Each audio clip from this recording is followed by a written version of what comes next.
Imagine standing at the altar on the most important day of your life, only to see your husband's ex-wife sitting in the front row wearing a white wedding dress. My husband Robert's ex-wife, Diana, still acted like she was married to him, even though they had been divorced for 3 full years before I even entered the picture.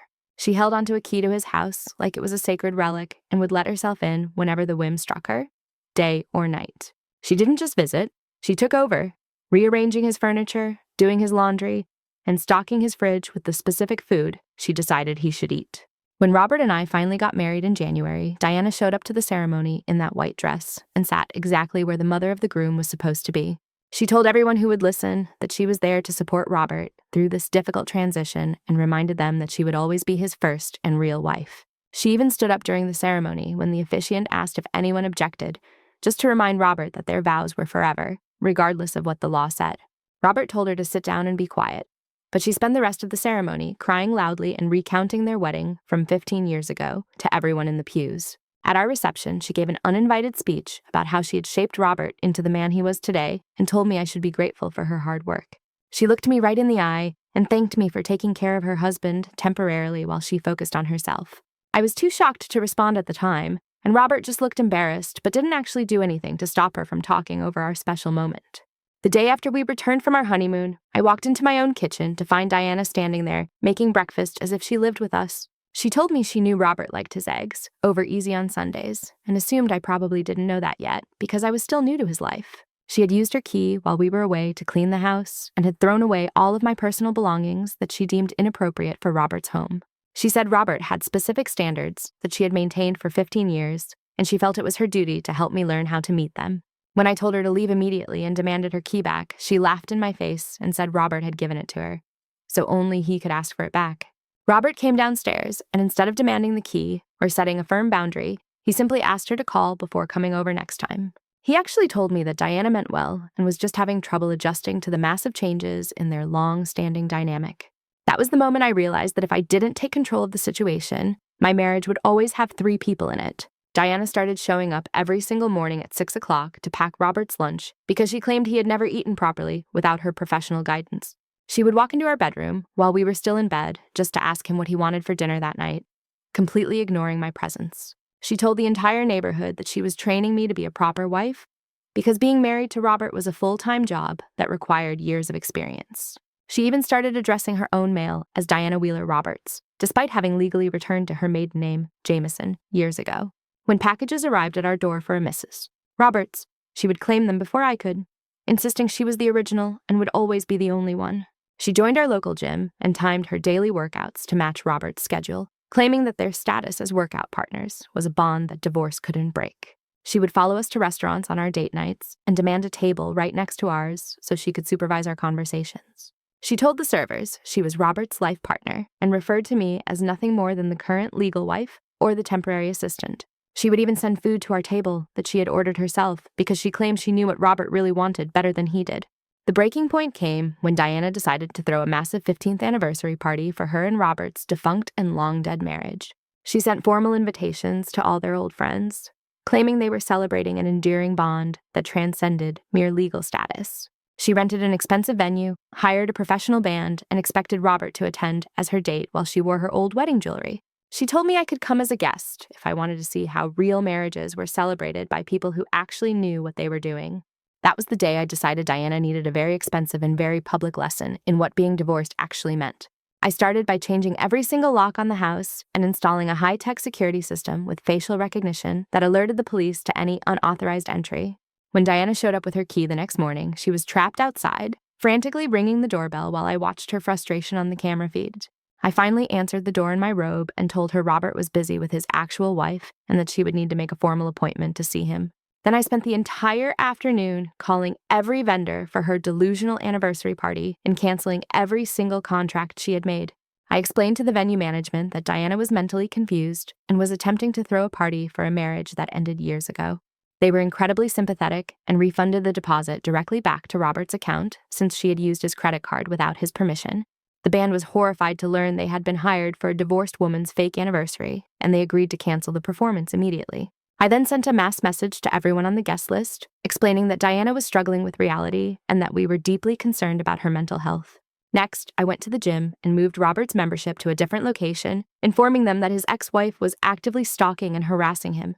They banned her from all their facilities for harassment, and I did the same at every single restaurant we frequented in the city.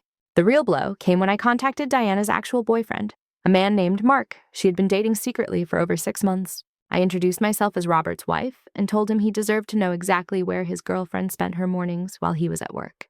I told him about the breakfast, the laundry, the bedroom intrusions, and the secret 15th anniversary party she was planning for her ex-husband. Mark went completely silent for 30 seconds before asking if I had any physical proof of these bizarre claims. I emailed him photos of the mail she'd falsified, screenshots of the party invites, and the credit card statements showing she'd spent thousands of Robert's money. I heard his phone ping with the notification, and he told me he would handle it before hanging up the phone with a shaky voice. The next morning, my security alert went off, showing Diana screaming on my porch and pounding on the front door with both of her fists. She yelled that I had destroyed her life and her relationship with Mark, demanding that Robert come out and defend her against my cruelty. I stayed inside and called the police non-emergency line while Robert stood beside me, staring at the screen in total shock at her unhinged behavior. He said he had never seen her like that before, and I told him it was only because he had never dared to tell her the word no in 15 years. That afternoon, Robert's sister Natalie called, claiming Diana had told her I was abusing Robert and isolating him from the people who loved him. I invited Natalie and her husband Dimitri over to see the documentation for herself so she could understand the nightmare we were living in. I showed them the folders of evidence, from the gym stalking to the fraudulent credit card charges for a fake wedding anniversary party. Natalie's face turned pale as she scrolled through the photos and realized the depth of Diana's obsession with her brother. Dimitri pulled Robert aside and told him that his passivity was enabling a dangerous delusion that was putting our new marriage at serious risk. Robert finally admitted that he had always let Diana make every decision during their marriage just to avoid the pure exhaustion of arguing with her. He realized that his misplaced guilt over ending the marriage had turned into a weapon that Diana was using to systematically destroy his new life. 3 days later, Diana showed up at Robert's office, crying to his coworkers that I was a manipulative monster who had stolen her soulmate. Robert finally stood up for himself, called the building security, and had her escorted out of the building in front of everyone he worked with. He told his boss the entire truth about the harassment, and the company issued a formal trespass warning against her for all their properties. We met with a high-profile lawyer named Jeffrey Lawson, who told us we had one of the strongest harassment cases he had ever seen in his career.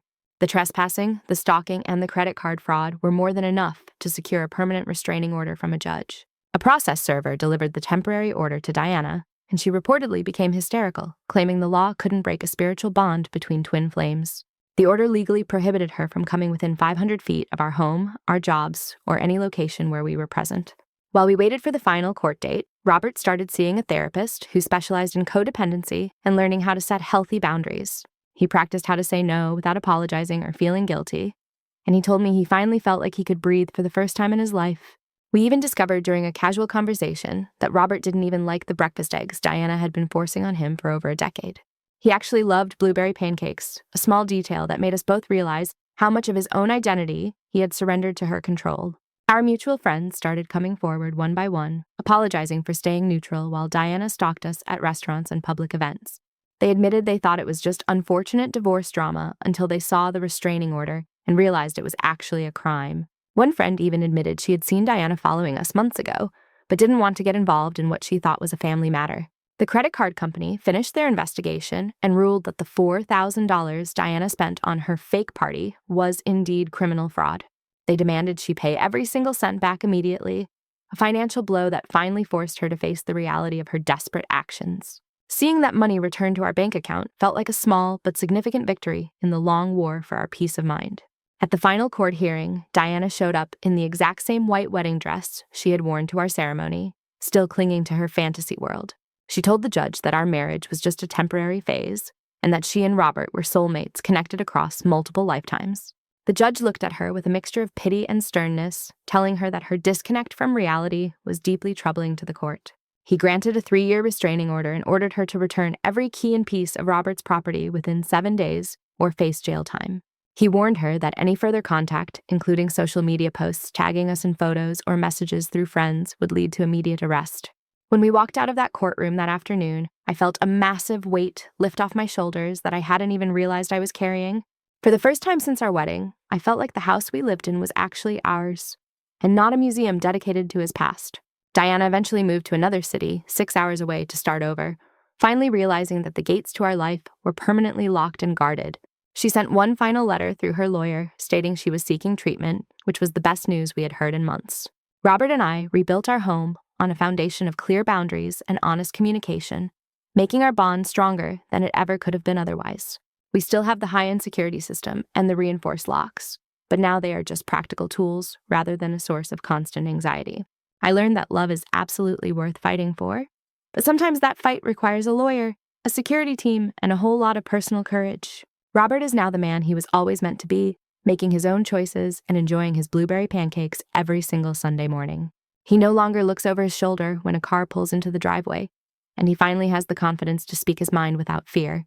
Our marriage is no longer a crowded room filled with the ghosts of his past. It is a sanctuary that belongs only to the two of us. If you are dealing with someone in your life who refuses to respect your boundaries, remember that your peace is worth the temporary discomfort of standing up.